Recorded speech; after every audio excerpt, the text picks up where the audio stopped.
da graça, é mais um sábado, mais uma tarde, mais uma dose de 14 horas, né? E começamos esse programa hoje entrevistando um querido pastor, Evaldo Rocha. Tenha bondade.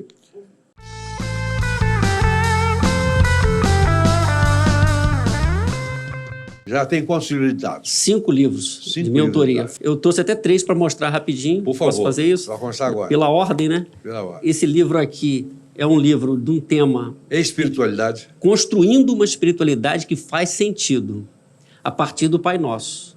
Porque é um texto conhecido, mas um texto usado muitas vezes, até no ambiente esportivo, de uma forma muito jogada. É irresponsável. Isso. Esse material aqui, a proposta é construir uma espiritualidade que faça sentido, tratando do texto ponto a ponto, a oração que Jesus nos ensinou de uma forma bem profunda e propondo um caminho não religioso, sem direção, mas um caminho para quem quer realmente seguir a Jesus, ser um discípulo de Jesus. Por isso, construir uma espiritualidade que faz sentido, porque se não faz sentido, não é o evangelho proposto por Jesus. Esse é um livro interessante, que eu lancei há alguns anos, e teve uma boa receptividade esse livro. A proposta de Jesus no Evangelho é um caminho diferente daquilo que já estava acontecendo naquele momento no ambiente judaico, né? Então, se a gente repete hoje esse tipo de oração ou esse comportamento mais farisaico, a gente não está entendendo a jornada, o caminho com Jesus. Era o forte dos fariseus. Isso. Eles oravam até em praças públicas ou em esquinas para serem vistos e ouvidos pelas pessoas. Isso. Tem uma frase que eu gosto aqui, já até comentei com você em off sobre essa frase, que talvez resume um pouco desse conteúdo desse livro aqui, que está aqui na página 20. Não existe espiritualidade que faz sentido numa religiosidade marcada pela exterioridade, desprovida do toque divino no cotidiano e distante da sinceridade que é proposta no Evangelho de Cristo. É isso. É um discurso tolo, inútil, vazio. O outro livro é uma metáfora, é uma ficção, uma obra ficcional. Comunidade dos Construtores. É uma obra interessante, com muitas metáforas, que é um trabalho que eu fiz para que ele atingisse fora do ambiente religioso outras pessoas, porque é um livro que tem uma estrutura interessante, que mostra um grupo de pessoas que têm as suas lutas, as suas dificuldades, né?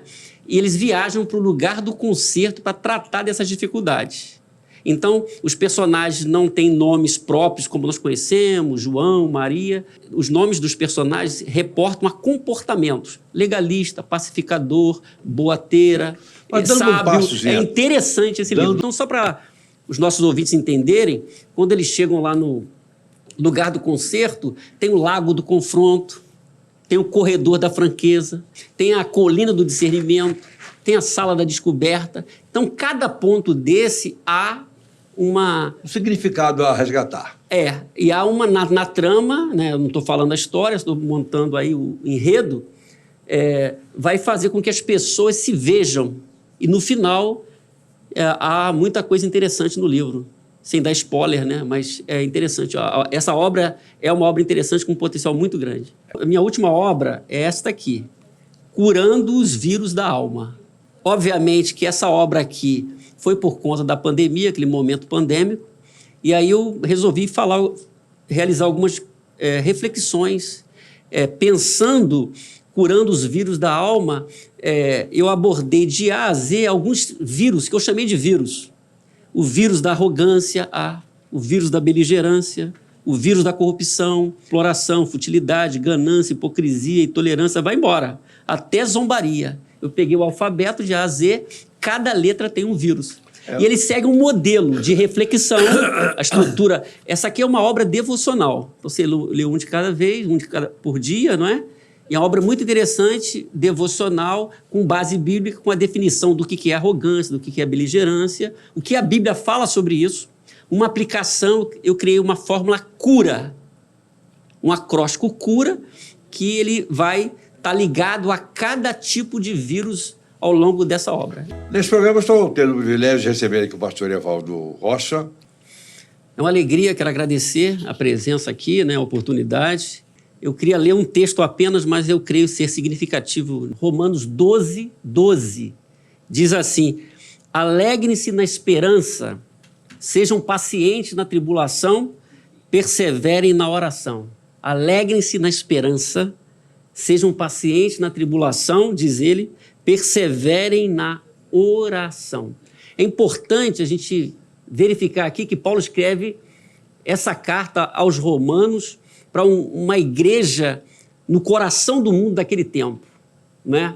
Nós estamos vivendo um mundo pós-moderno, chamado pós-moderno, o mundo que nós vivemos hoje, e aqueles crentes estavam em Roma, vivendo desafios, provações, tentações, lutas.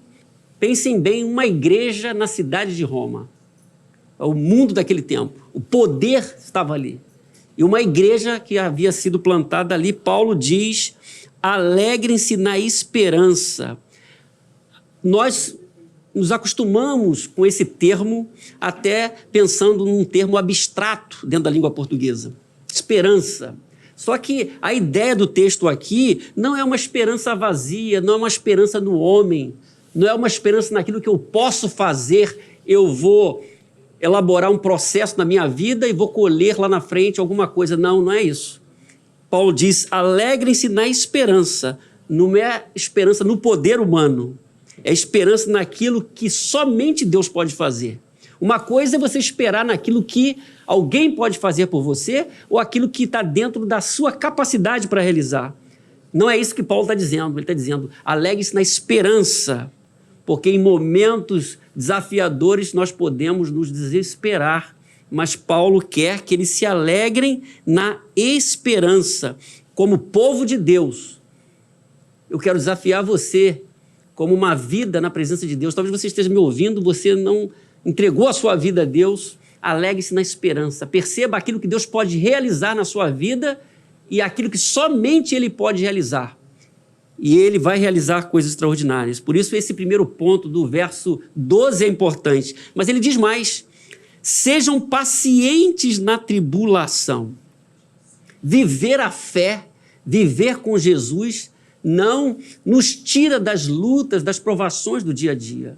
A gente vê tanta gente fazendo certa confusão em relação a isso. O estar com Jesus, eles prometem não ter nenhuma dificuldade, não ter nenhuma provação, nenhuma luta. Mas Paulo, nesse cenário romano, nessa igreja na cidade de Roma, ele disse, sejam pacientes na tribulação, e significa que eles estavam vivendo tribulações e provações. Como todos nós vivemos tribulações. Mas a recomendação paulina aqui é ser paciente no momento da tribulação. Uma coisa, pastor, que não é fácil. Ser paciente na tribulação.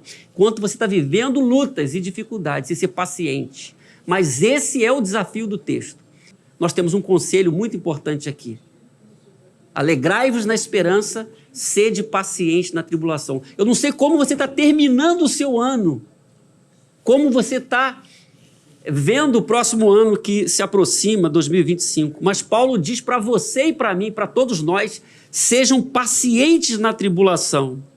Sejam pacientes na tribulação. Mas o verso 12, nós estamos lendo Romanos 12, 12. O verso 12 termina dizendo, perseverem na oração. Sabe, pastor Heitor, que é uma palavra, das palavras-chave do Novo Testamento, uma delas é perseverar. Quando a gente olha para a igreja em Atos 2, é dito pelo autor Lucas que a igreja perseverava no partir do pão, na oração, na doutrina, na comunhão.